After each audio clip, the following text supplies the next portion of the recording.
There's another. Just hit it hard.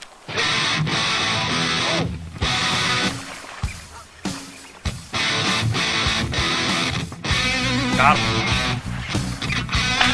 Oh! Hooked up with my buddy Matt, you know, for looking in the fishing partners of farmersonly.com.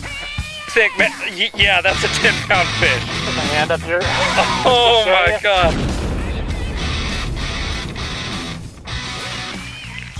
Yeah. A lot of big ones. But a start, guys. Out here giving you some bass fishing tips for bank anglers. Part 2. Throwing frogs, throwing big worms. Gonna get some quality fish today. I got a feeling and give you guys a lot of awesome tips to go along with it.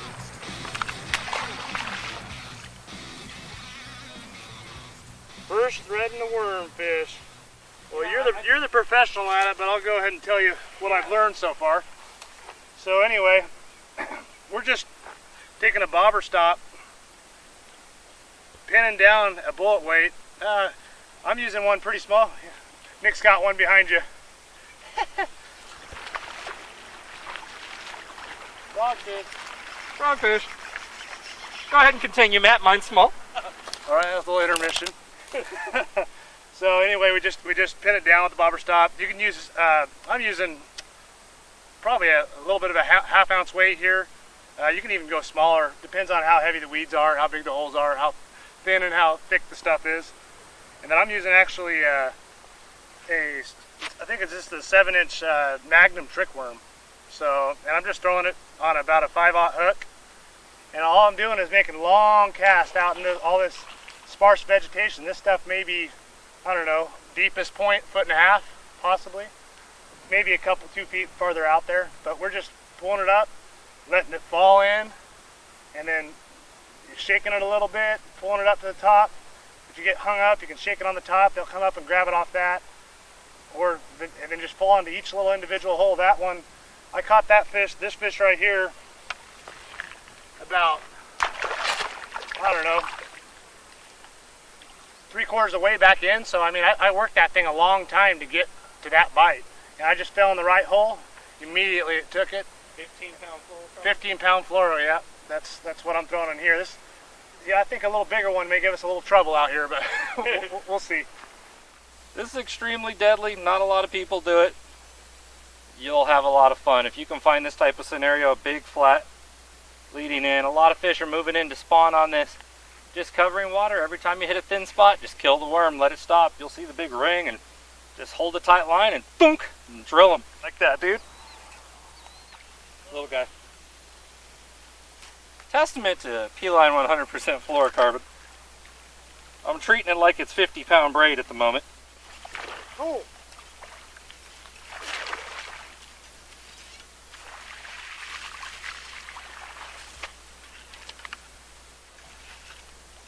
There's another, Matt.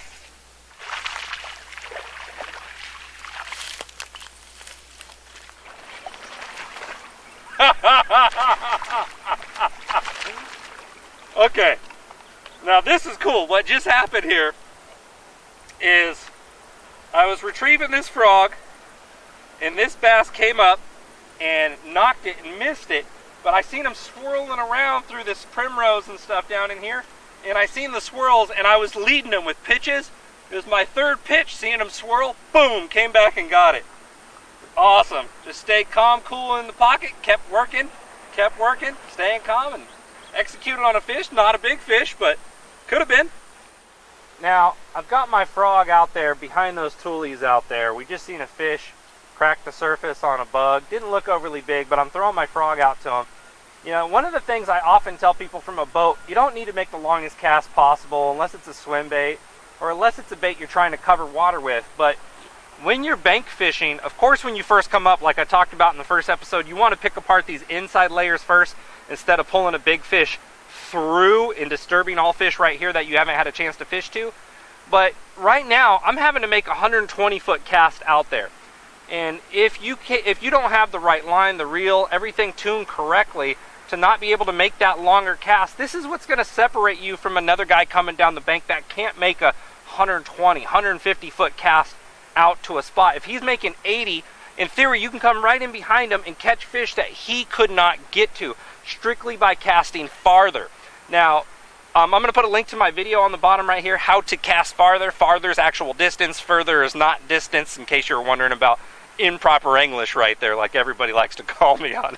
But that's the key, you know, being able to cast farther from the bank is absolutely critical to get to spots that other anglers have it. So guys, if you look at my shoes, you can see the duct tape around the edges of my socks and over the top of my laces. When you're walking through a bunch of prickers and stickers and everything else that's going to poke you, today's going to be 90 degrees, so I was wearing shorts. I don't care if my legs take it. I just don't like them caught in my socks. Duct tape is your friend. Cover your laces and cover the top of your socks and the entries to your shoes, and it'll save you a lot of trouble later in the day, I'll tell you that much. Hang with us, guys. We'll be right back. Are you into diving, surfing, or fishing? And have you checked out the Salt Life YouTube channel yet? From awesome surfing insight to scuba diving locations and in and offshore fishing, bundled up with all sorts of crazy cool footage, the Salt Life has you ocean lovers covered. So go check out their YouTube channel and tell them If sent you. Attention Northern California anglers, have you been to Boat Country in Escalon with one of the largest selections of welded aluminum fishing boats from North River, Hughescraft, and now Crestliner? Chances are they have the right boat for you. And did I mention they have a full service center to take care of all your repair or boating maintenance needs? If you're a boat owner or just looking to become one, you owe it to yourself to check these guys out. Visit BoatCountryUSA.com or stop on by. We'll see you there. Ever tried pulling a planer board next to your boat when trolling or fishing from a swift current bank? If not, you're missing out on one of the most phenomenal fish catching machines on the market today. With Yellowbird planer boards pulling your lines perpendicular to your boat, you can't help but catch more fish. Find out more by visiting www.yellowbirdproducts.com. Did you know that P-Line makes specialized lines for all your fishing needs? From the super strong abrasive resistant CXX or the low stretch super stealthy CX Premium, or maybe you're looking for invisibility or super bite detection with P-Line's 100% fluorocarbon. No matter what your needs, P-Line's got it covered. To find out more, visit P-Line.com. P-Line, baby. Hey guys, did you know that yours truly is now hosting Lucky Tackle Box's monthly panfish instructionals? And aside from relentless fish catching, I'll be breaking down the rigging and the gear you need to get going along the way. And of course, a few extra tips to help you score more fish on the goodies included in your box. So remember, the tug is our drug. So go visit LuckyTackleBox.com and get signed up today. Oh, you heard they got weapons of big fish destruction? Well, you heard right. BWA Fishing Performance is the newest company hitting the U.S. market by storm. With some of the sickest swim baits around and non-cookie cutter style lures that you could ever get your hands on, it's time to show these fish something new. Visit BWA.com. Got him. Oh, yeah. Dragonfly fish. So out here in the water, if you can see dragonflies, they're all flying around out here, and they touch the water down at the water every so often. And those bass, they time that, and they come up and they'll jump and take those dragonflies right out of the air and right off the top of the water. So whenever I see that, especially pond fishing, it does work at reservoirs as well, but pond fishing especially, whenever I see that, I pick up a popper. This particular popper, it's kind of a custom deal, but it's got a hole in the back of the head and kind of spits up water, and I just throw it out, look for blow-ups, look for a fish that's actually working to get one of those dragonflies, and I cast right to it, make a pop and let it sit, and make another pop, let it sit even longer.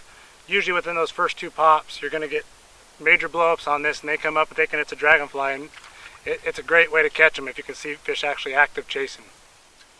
Oh, there's a female on a bed right here too. Ooh, salad bar bass. Oh yeah. So I have basically a 3/16 ounce bullet weight, nothing too huge, and I'm Texas rigging it with a Trocar flipping hook, and it's a TK130. It's a 3.0, and I have a little punch stop on there. And the reason why I have this set up, it's weighted and it's around the spawn. In case I do see a fish on a bed, I can drop down, bounce it on the bed, irritate them. Also, if there's thick matted vegetation, that 3/16 ounce is oftentimes enough to throw it up on the mat and shake it enough to where it will fall through and you'll get a lot of extra fish. I'm using a creature bait right now. This is the sweet beaver.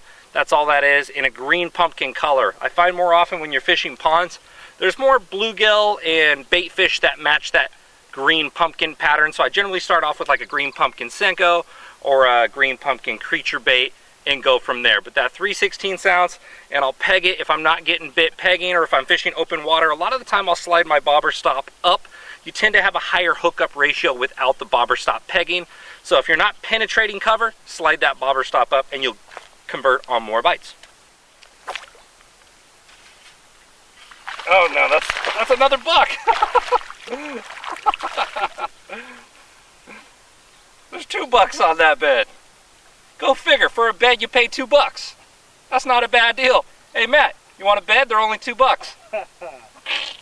Corny jokes, man, I got them all day. You want corny jokes, I got them right here, bro.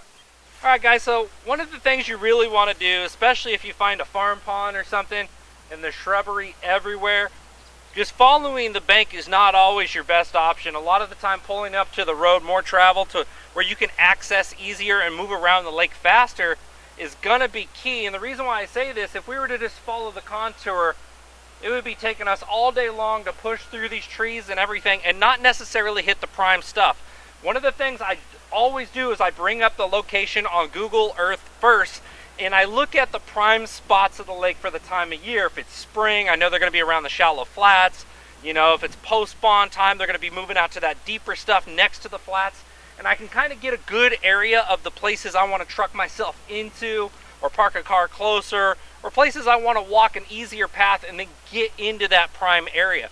A lot of the time when you're bank fishing, you don't have easy accessibility to the whole entire shoreline. So what you want to do is really pick apart the best stuff you can possibly pick on, and using Google Earth and figuring out exactly where you want to enter is going to help you big time.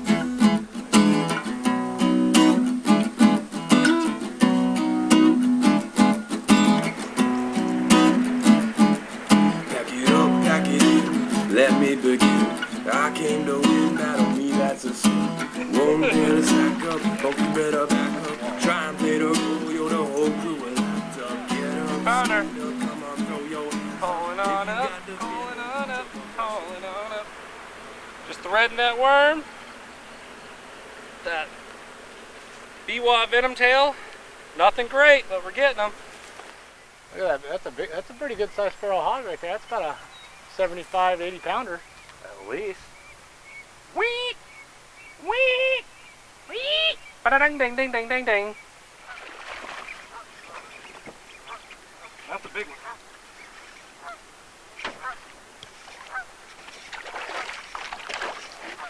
Oh, yeah. That. A little better frogfish there. Open water frogging. Close to 4, 3 3/4. Nice fish, absolutely got that frog. You know, for my top 5 pond fishing baits, the weightless Senko, hollow belly frog, oh my goodness. You know, a little shallow running square bill, and probably a popper. You know, if you have those 5 baits, you can go out, the frog comes over pretty much anything. You can throw it anywhere. I'm throwing it on a 65-pound braid. A lot of people choose to go lighter. With 65, you can get them, you can horse them, you can break off branches, and you're still gonna land big fish. But you know, for my top 5 baits, those are probably it. The frog I always have tied on. I'm always throwing over thick mats, looking for that big bite first thing, you know. And I would say in that top 5, hey, whoa, look at that, right under. Quick release. You know, probably in that top 5, I would say a 3/8 ounce, you know, greenish, brownish jig, you know, a peanut butter and jelly jig, 3/8, an Arky jig. It's probably a good variation too. You can have a crawdad trailer for hopping along the bottom. You can turn that crawdad trailer sideways and use it like a swim jig at the same time. Pre-spawn, post-spawn, looks like a bluegill, those same colors, peanut butter and jelly pattern like that. But for 5 baits, for pond fishing or small lake fishing, those are 5 you should always have with you. First cast with spinnerbait. Oh, really? Yeah, spinnerbait's real good bait here. That's a little guy. Oh, is it? He just hit it hard. Maybe. Color you on. Yeehaw! Now, since the sun's out and it's pretty calm, now as we're throwing the weightless worms, I'm throwing a Bass Pro Shop Sticko. Matt's throwing like a 7-inch trick worm, right? Yep. Yeah. But we're getting them. I'm just using a 4.0 EWG light wire and a black and red. Considering it's the spring, I love to throw black and red or dark color, something that looks like a crawfish. Generally will key into a much bigger fish like this, like a huge one like this. But you know, when it gets calm and slick and it's sunny in the middle of the day, they're either going to be under the mats. We were flipping through the mats, we're throwing frogs over mats. But you know, I was just throwing that frog over open water, and we had a big one come out through a submerged mat further out. So what we're doing now is trying to get these worms down into those submerged mats to see if we can hone in on the bigger fish in the middle of the day like this. And the weightless worm, killer way to do it in the middle of the day. Now I'm gonna let it fall again. When you're stuck in the grass and you just pull, you keep pulling with tension, a lot of the time you're just gonna kind of just tear the grass and it's gonna come with your bait. What I like to do is develop a little bit of tension and then pop with my rod just to rip that grass free and then let the worm fall right back down in there. Hey guys, wanted to take a second to show you something here. I want to kind of give you an approach to what it's like when you come up to a public pond, kind of like we're fishing. This is a little less than public, but for an example, right here you see this nice open cove here.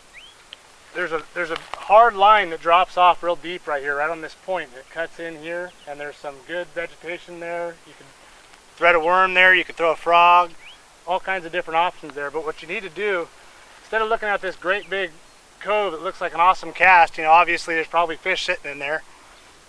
Take your time, work your way through this little point here. So you can work your way up this little ledge just with underhand pitches even. You don't have to go more than 10 foot off the bank, maybe even less than that. And Nick's behind us with the fish here. And so we're going through, come through here and you can thread the worm right through this area. I'd hit this with a frog. I don't have the rod in my hand right now. But work this area real good. Don't be impatient. Don't want to throw out there, because once you catch a fish out there, like Nick always says, when you reel it in, you're going to spook a lot of the fish and a lot of the opportunities you're going to have right under your feet. So make sure you take your time, go through these areas, pick this area apart, and then work your way out into this cove. Once you get through there, you might have 3, 4, 5 fish before you even get to the spot that you thought was going to be the best spot in the whole area, which it may very well be. It may hold the most fish, but you got these fish out of the way, and now you can go focus on the majority of the fish. Matt actually felt that bass smell it. Show him that. A lot of the time, you know, if you're doing everything right and you got a lot of experience as like a professional angler, you can feel the bass smell it, and then you just set it through the outside of their nose through. So that feral hog's right down here in the water. I'm not a hunter, Matt is, but I plan on smoking this sucker with a frog. Hog on.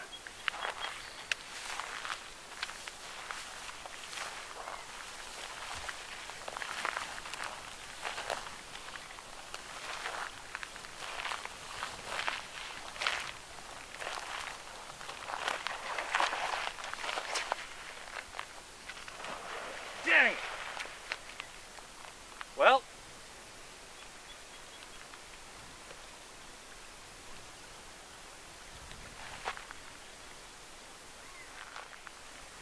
I guess you could say that's the hog that got away. Stick to fishing, Nick. Matt told me to stick to fishing. All right.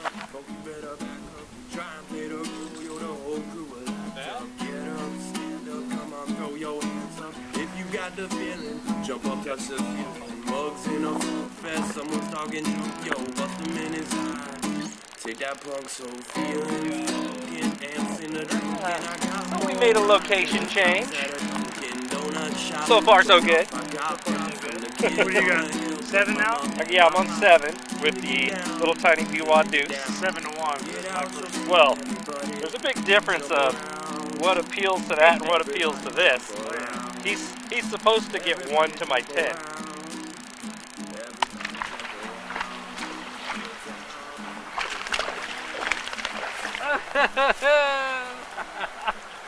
And normally if you don't want a fish to throw it, you hold your rod down and try to keep his nose under the water. But in the case of money's not on the line, I like to watch him jump. So I fight him tip up.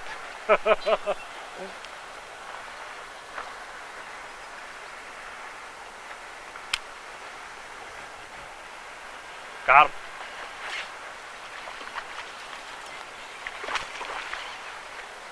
Just letting the worm fall through the leaves.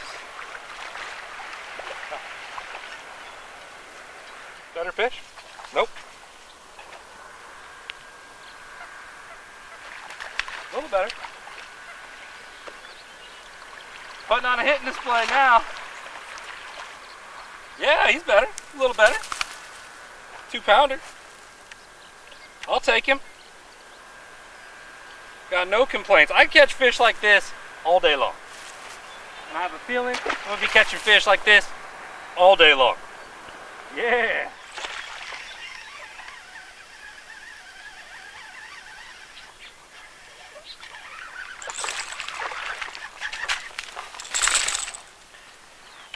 That's a little better one.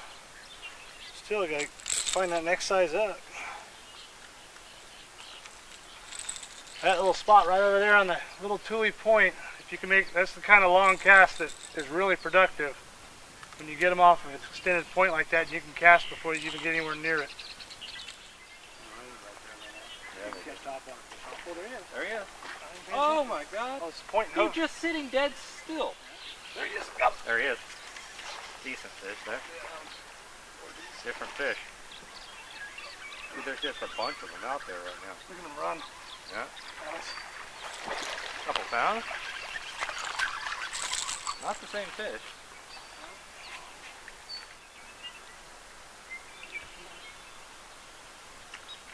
Got it. There it is. From cast to catch. A little bit better. Couple pounds. So one of the more critical things to bank fishing that I see guys not really doing very often is changing it up. And I mean change it up till you get your first clue.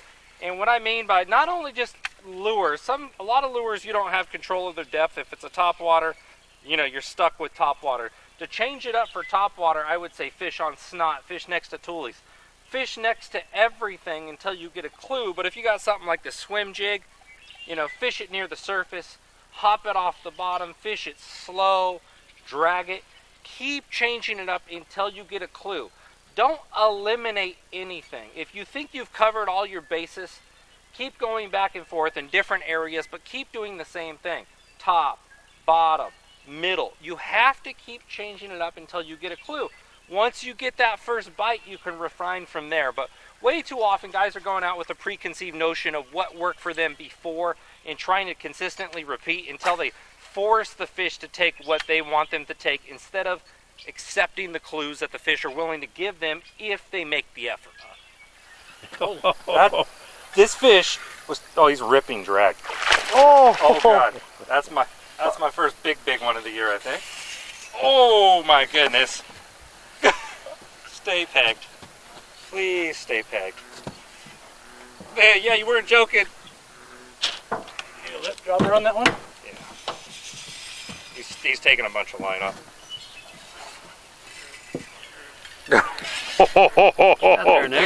A big bass. Just punched some snot. Good. Hey, this one's not a clone. No, this is not a clone. Careful, full count. Yeah, there's a 10-pounder. That's a 9 or so. Yeah, here you go. I don't have a scale with. Shoot, it's close. No, that's definitely. You think she's 10? She's pushing. She's got to be 10 or ounces shy. Not very much. You don't have a scale with you, do you? I don't. Oh shoot. Oh, she's 10. Oh yeah, she's big. Yeah, she's a 10. What do you think, man? Yeah, that's a 10-pound fish. Just put my hand up here.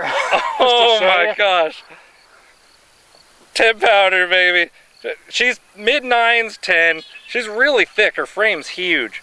Let's see. She can mouth my fist, no problem. I'm 6'6" and my fist is huge. Yeah. Awesome. I need an awkward high five on that. Yeah, awkward high five. Atta baby. Keep going, big girl. Yeah.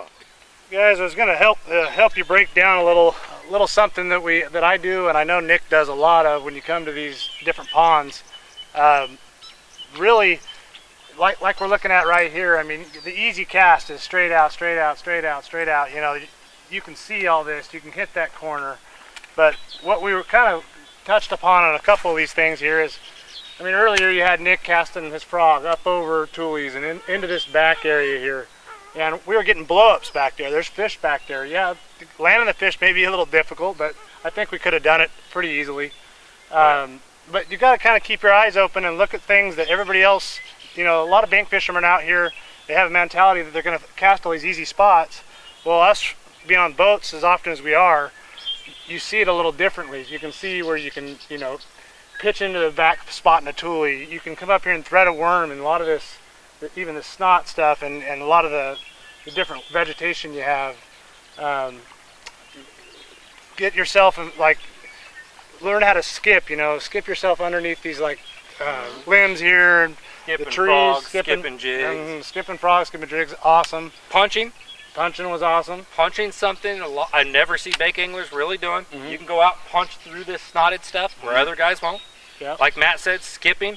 A lot of guys don't know how to skip. They won't make the effort to learn. They won't get it there. Like a big swim bait occasionally. Yeah, big swim bait. I've even got an umbrella rig over there that we're throwing in the current. Didn't hook up today, but I have in the past. Hardly ever see bank fishermen throw those. Exactly. So there's a lot of underutilized tactics.